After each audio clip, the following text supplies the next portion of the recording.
11 जुलाई को प्रधानमंत्री नरेंद्र मोदी ने दिल्ली में बन रहे नए संसद भवन की छत पर भारत के राष्ट्रीय प्रतीक का अनावरण किया था। 4 एशियाटिक शेरों को एक वृत्ताकार डिस्क पर दिखाने वाला भारत का राष्ट्रीय प्रतीक मौर्य सम्राट अशोक के भारत भर में मिले स्तंभों के ऊपर टिका हुआ होता है। ईसा पूर्व 250 में सम्राट अशोक ने देश भर में इन स्तंभों को स्थापित करवाया था। प्रधानमंत्री नरेंद्र मोदी ने 11 जुलाई को सुबह इसके अनावरण का एक वीडियो सोशल मीडिया पर शेयर किया था। तब पहली बार 6.5 मीटर ऊंची इस 9,500 किलोग्राम की मूर्ति के बारे में पता चला था। ये विशालकाय मूर्ति नई दिल्ली में बन रहे नए संसद भवन के ठीक बीचों बीच स्थापित की गई है। लेकिन जोर शोर से किया गया राष्ट्रीय प्रतीक का ये अनावरण अब एक विवाद का हिस्सा बनता जा रहा है। आलोचकों का कहना है कि नए संसद भवन में लगने वाले राष्ट्रीय प्रतीक के शेर अपने वास्तविक ऐतिहासिक लुक की तुलना में क्रूर दिख रहे हैं। एक वरिष्ठ सरकारी अधिकारी ने कहा है कि मौर्य सम्राट अशोक के शासन में बना 4 शेरों वाला ये प्रतीक देश की राजधानी में उपनिवेशवाद की समाप्ति के युग के बाद का मील का पत्थर साबित होगा।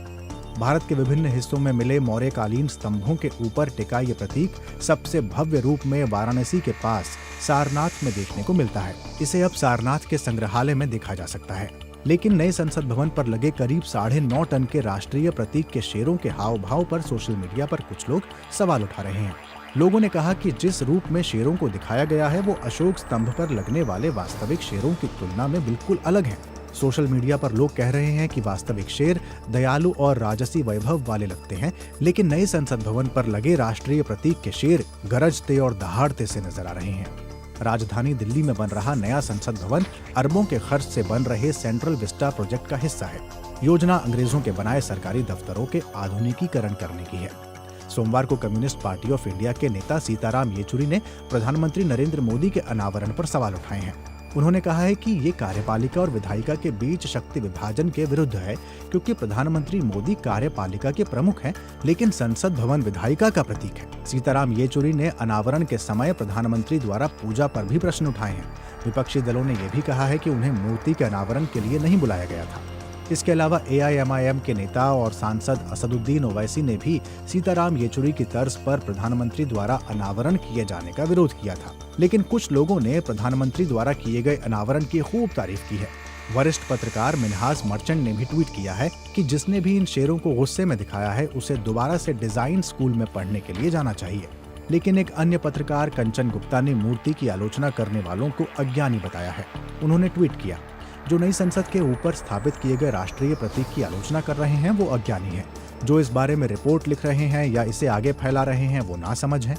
लेकिन कई राजनीतिक पार्टियों ने भी अनावरण में शेरों के हाव भाव पर प्रश्न उठाए हैं।